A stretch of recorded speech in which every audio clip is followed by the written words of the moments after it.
Stop by the Legends location after the game today. That McDonald's at the Legends may be calling my name today, Carl. It's one of those days, isn't it, on these Sunday games? Got another day game tomorrow. Grab yourself a little McDouble on your way out. And get some ice cream, but only if the Monarchs win. You can only get ice cream after a win, right? Winner ice cream is for winners. Was that a rule that you followed when you were a kid? I want to say it was. I was going to act cool and say we didn't lose a whole lot, but I'm not sure that that's true. My Little League team, we lost a whole lot. They had me on their team. They were not going to do very well. It's Yoiner Fajardo with 2 in scoring position. Brantley Bell on deck. Infield in. First pitch. Chop foul. And it's another kind of aggressive move here from Pete and Caviglia to bring this infield in with second and third none out. I think he recognizes how well Godot is playing, and we've been talking about it all day, but this is a must-win game, not figuratively, literally a must-win game for Cleburne today. Here's the 0-1 to Fajardo. Bender misses 1-1. And Cleburne, a team that hasn't scored in the last 13 innings at least that they've played. They were shut out yesterday. They haven't scored yet today. So every run is precious. The 1-1. Cracked by Fajardo to right field. Viers goes back to the track, to the wall. Goodbye! 3-run shot for Yoiner Fajardo. The 9-hole shows his power in Kansas City.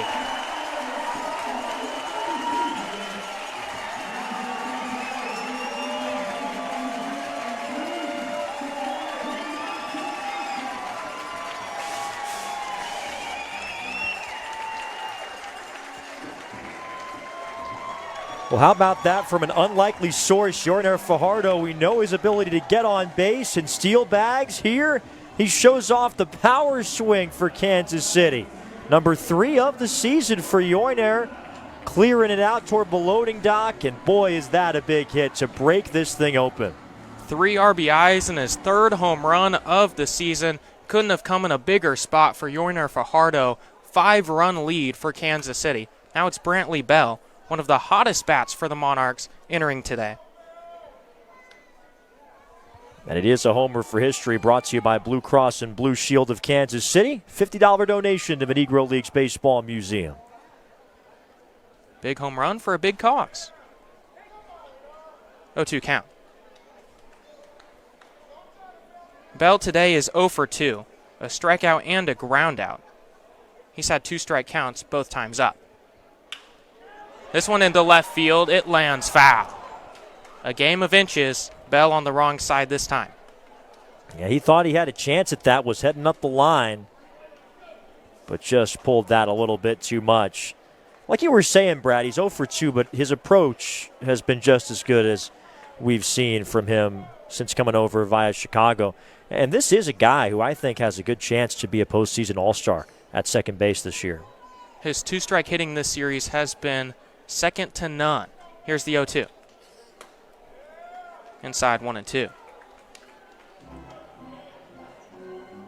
Bell is in a baseball family. His brother Brock Bell was with the Cincinnati system with the Dayton Dragons. It's a fun name.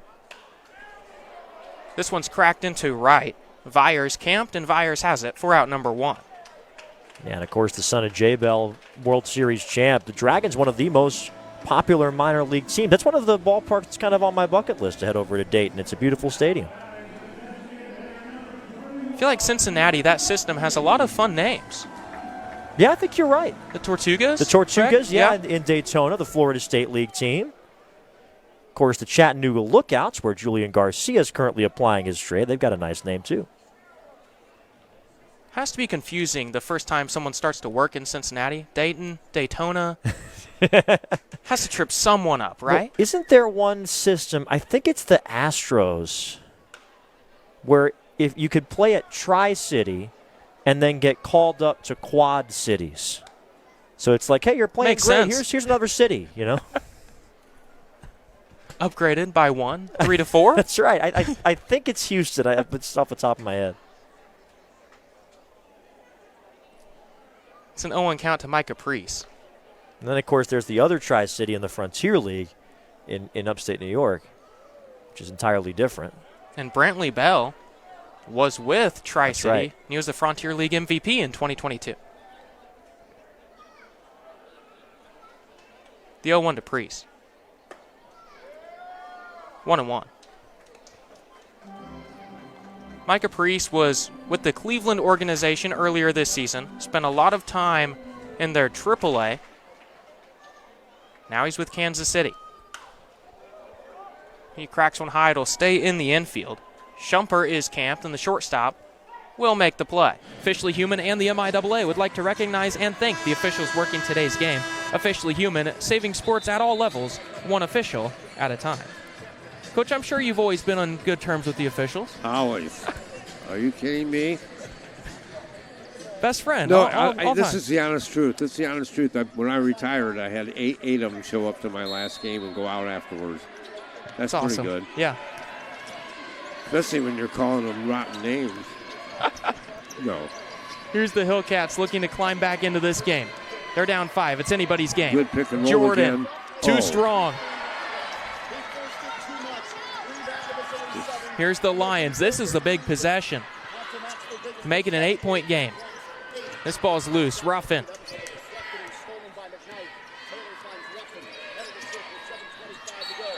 Strong defense from Fry, and he'll be charged with a foul. This will be his 4th. We talked about him as an impact player coming into this. He has 7 points thus far and now 4 fouls. We'll see if he's subbed out. There's 7:23 to go. He's still in this basketball game with 4.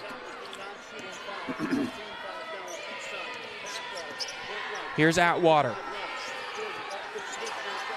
Now to Taylor. Rips baseline.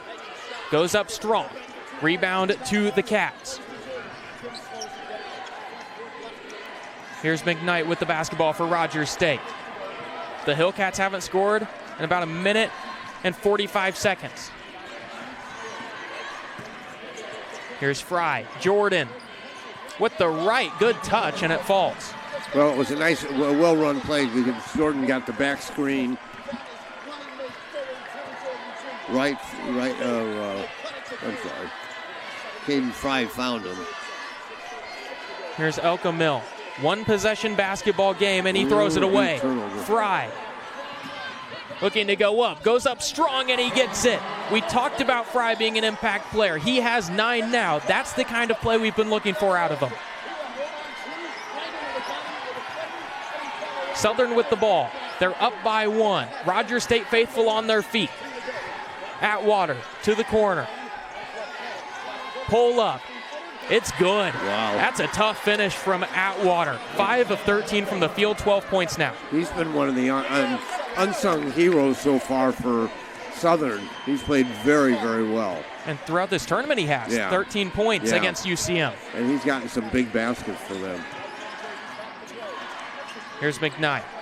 Now to Anderson. Pull up just inside the arc is short. Jordan Jr. gets in on the action for the board, but it goes to the Lions. Ruffin with the ball. Now he has a chance to drive. Jump stop in the paint, looking for options. Resets to Elka Mill on the logo. Half the shot clock has expired in this possession. Now 10 to shoot.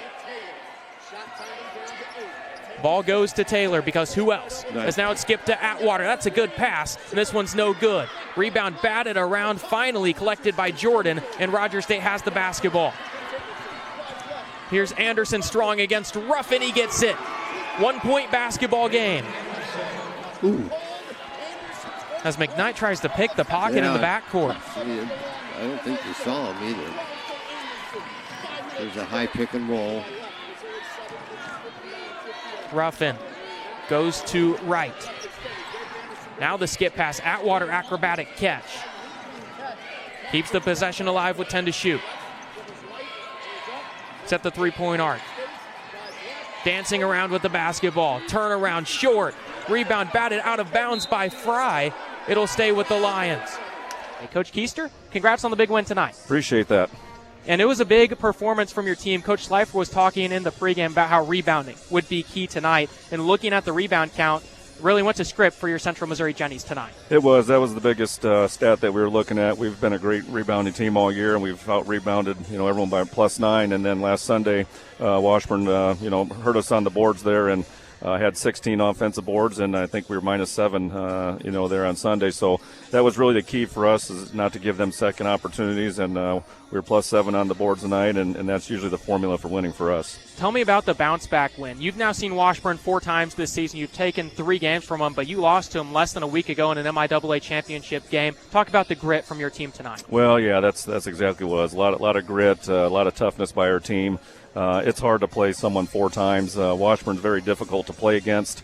They guard very well. They're very physical. But for our kids to come off a tough loss in a championship game Sunday and be able to come back less than a week later and fight like we did today says a lot about our kids. And this Washburn defense is one of the best defenses that any team will see. But can you talk about your Jennies defense answering the call tonight? Well, that's kind of been one of our unsung stats for us. Defensively, we were able to score the ball, pretty well during the season.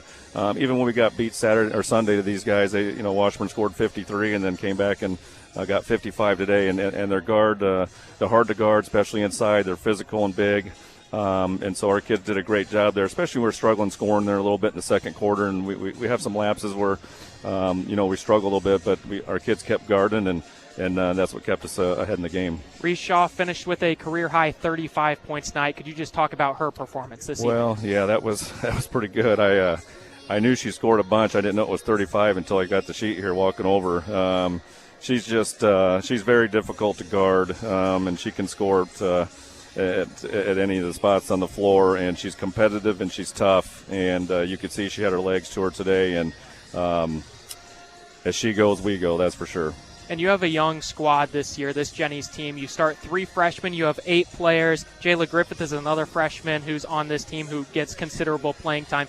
Can you talk about the freshmen and their performance tonight in a stage that they haven't seen before? Well, that's exactly right. They're freshmen, but they've played all season and been at big games. But it is different when you get to an NCAA regional, and the nerves are there a little bit. And I thought they did a great job. Hayden Heim did a great job defensively in the post, being a freshman and playing against 32 as seniors, first team all league, and made it hard on her. And the other kids, Kenzie Farmer steps up and hits 2 threes. Jay hits a big 3 from the corner late, and then defensively they really helped out. So great experience for those guys, and they played big in their first regional game. And now tomorrow you get the 8 seed Minnesota Duluth in the region. Any initial thoughts about Duluth? Well, they're obviously pretty good as an 8 seed if you come in and knock off the 1 seed on their home floor and really controlled the second half. And so they were very aggressive. They're strong.